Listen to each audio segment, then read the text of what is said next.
Are you saying that the authors of the Bibles were disciples of Jesus? Yeah, the authors of the Bible would have been disciples of Jesus, yes. Right, and why do you believe that? I've told you why I believe it's true. No. Why do you believe the authors of the Bible or the Gospels were disciples of Jesus? Why do you believe that? I don't get what you're getting at. Okay.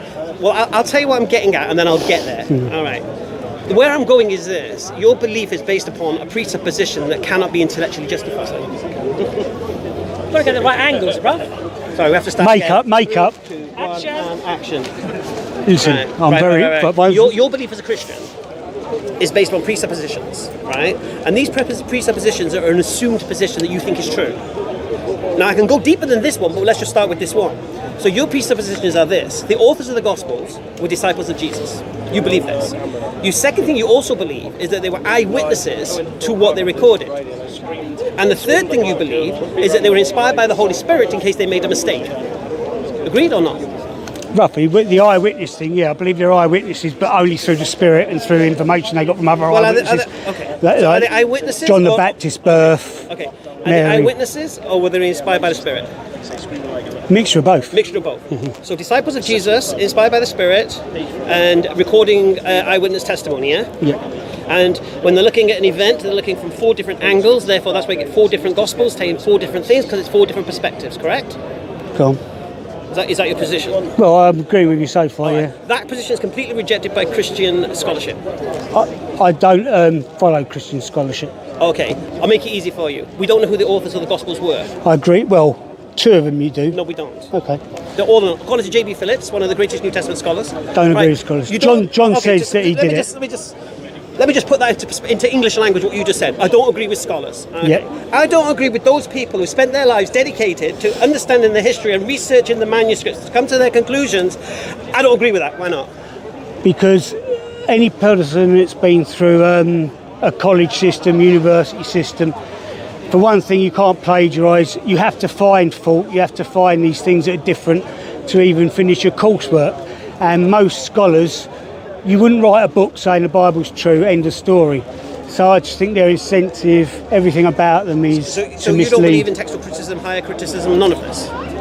In general, no. I believe... So how would you test the authenticity of the Bible without scholars? I believe it's true. No, how do you test its authenticity? Just because look, there are Hindus who believe in Hanuman and the monkey army. I agree with you. Right. Totally believe in There are Islam. Muslims who believe, mashallah, that in Muhammad being the messenger of God. Yeah. Okay. What you're saying is the Hindus are true because they believe it, the Muslims are right because they believe it. You are. I'm not. You are, because you're saying it's true because you believe it's true. Yeah, but as explained to you, because you've got... Right, so you've got first of all, you've got the prophecies of the Old Testament. What prophecies?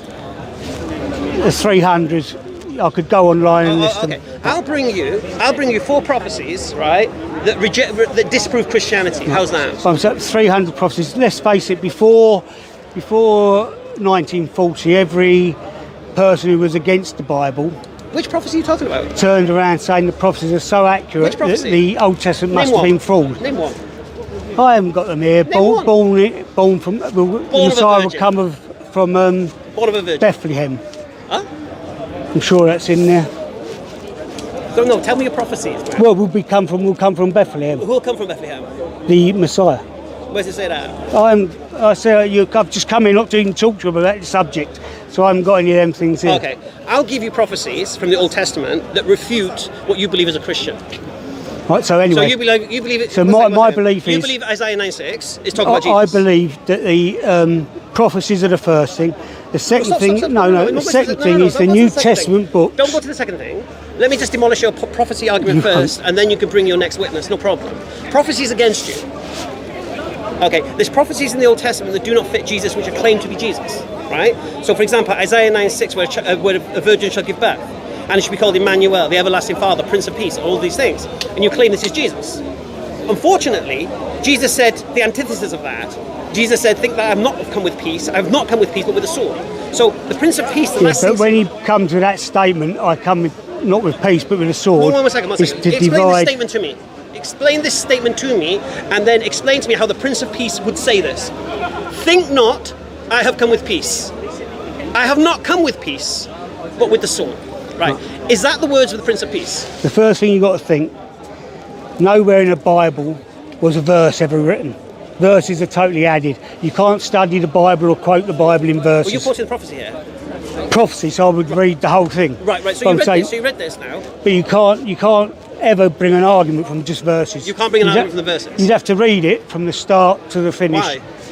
Because there was no verses to study. What are you on about? There was no verses in the Bible. There is verses in the Bible. No, they're added by man. Right. Do you believe the Bible's the word of God? Yes. Well, inspired, yeah. So when was this verse added? I believe the first lot of verses were added. All right, do me a favour. Stand there for the gentleman. Are you okay, Stephen? Yeah? Many hundred years after it was written, the verses were added, but they've been changed several times. Right, so just so you understand, many hundred years later, the verses of the Bible were written. Added. The numbers. Added, and been changed many times. Yeah, so there wasn't as many verses, And then you they think it's added more verses. Right. So, and you think it's reliable? Yeah, because they're just verse numbers to locate areas within Scripture. They haven't changed anything, they're When you just say numbers. verses, what are you talking about? Verse numbers. I'm not talking about verse numbers. Yeah, but you were quoting two verses which were verse numbers. No, I wasn't. You were. No, I quoted the Old Testament, Isaiah 9:6. No, when you quoted about coming with a sword. I didn't mention a number. No, I know. But what I'm saying to you, they are verses. You would, rather than just pick out them two bits, we need to go back to where the paragraph Do you starts. want me to read it? It would make no difference. Well, they make a massive difference. No, won't no. it? Because then you can't hide behind the. No, but you'd have to study it, wouldn't you? Why would you But have he's definitely not talking about bringing a sword in any way other than No. a Listen to sword the words. cuts and a sword divides. Listen to the words. Think not I have come with peace. So what's he saying at that point? Well, in the context of whatever story was being What's he told, saying? he's saying he's not coming with peace. Not come with peace. In that context for that story, for them I have verses. not come with peace. Right. So is this the words of the Prince of Peace? Yes, because you've got the whole of his sayings, not just this one or two verses you're picking on. Well, first of all, he's actually telling you I'm not the Prince of Peace. You're trying to tell me Jesus was the Prince of Peace, and Jesus tells you explicitly he's not the Prince of Peace. First, But he didn't say I'm not the Prince of Peace. explicitly he did. He doesn't say I'm not the Prince of Think Peace. not I've come with peace. How does That's- the Prince of Peace not come with peace? But he's not saying I'm not the Prince All of right. Peace. Second thing, was he the everlasting Father? In what way? Was Jesus ever called the everlasting Father? I can't think of a time, no. Well, that's what the prophecy says he'll be called. But I'm not even quoting that prophecy. These are things you're quoting. No, I'm quoting it. Yeah. I'm quoting a prophecy that Christians utilise. Okay, let's do another prophecy. 53 Isaiah. But like I say, I haven't got them things with me. Okay, I'll give I you an was just easier saying. prophecy. I'll give you an easier prophecy. In Ezekiel, the prophecy of the temple being rebuilt, yeah, and animal sacrifice will begin again, which destroys the whole idea of the atonement. So if that prophecy comes true, then Jesus is never the final sacrifice. That destroys that prophecy. The temple's been rebuilt for the Jewish Third nation. time, it's not been built yet. Yeah, for the Jewish nation. Oh, okay. And animal sacrifice will recommence. For the Jewish Where did nation. Jesus come for? For the world. No, he didn't. Where did he say that? He came for the Where world. did Jesus say that? Came for the world. Where did Jesus say that? I am come here prepared in that way, like Go I ye say. not to the Gentile, enter ye not the city of the Samaritan, for I have not been sent but to the lost sheep of the house of Israel. Who's he sent to? But this is at the start. Then he goes on to say about going into the world. I have not been sent but to the lost sheep of the house of Israel. I'm saying you Who can't. has he been sent to? You can't bring up verses Who like is that. Jesus telling you he's been sent to? You can't defend verses. At the start, he was talking to the Jews because he starts off about When did Jesus ever speak to anybody other than Jews? the woman When? that he called. You would say he called a dog. No. When did he preach to non-Jews? The feeding of the 4,000. Well, they weren't Jews. I know. In Jerusalem. They weren't in Jerusalem. Where was the feeding of the 5,000 take place, sorry? 4,000. What, 4,000? 5,000 was to Jews. Who's the 4,000? It's the second feeding. Where's that? Miracle. It's if you go for. I say I haven't got the information Feeding here. of the what? The 4,000? 4,000. Yeah.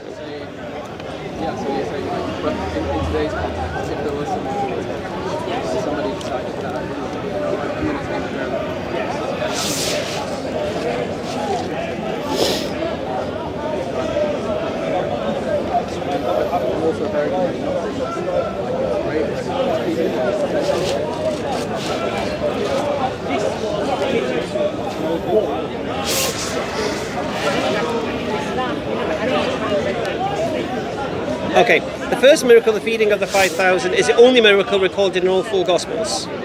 Yeah? In Matthew 14, yeah? The second miracle of feeding 4,000 with 7 loaves of bread and a small fish is reported by Matthew in 15:32-39.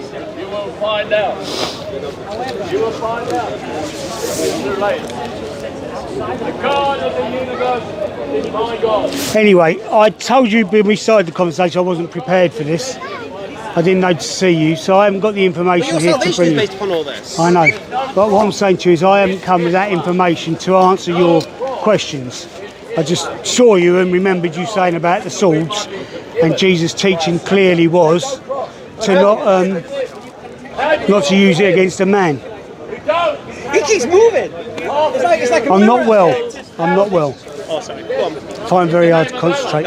No, I'm saying that's when I saw you. I was just bringing up that about what you'd said about the sword, and that Jesus teaches in the same, not one verse or 2 verses, but from when he told them to buy the swords, going into the garden, he then But that's why I says, dealt with the elephant in the room.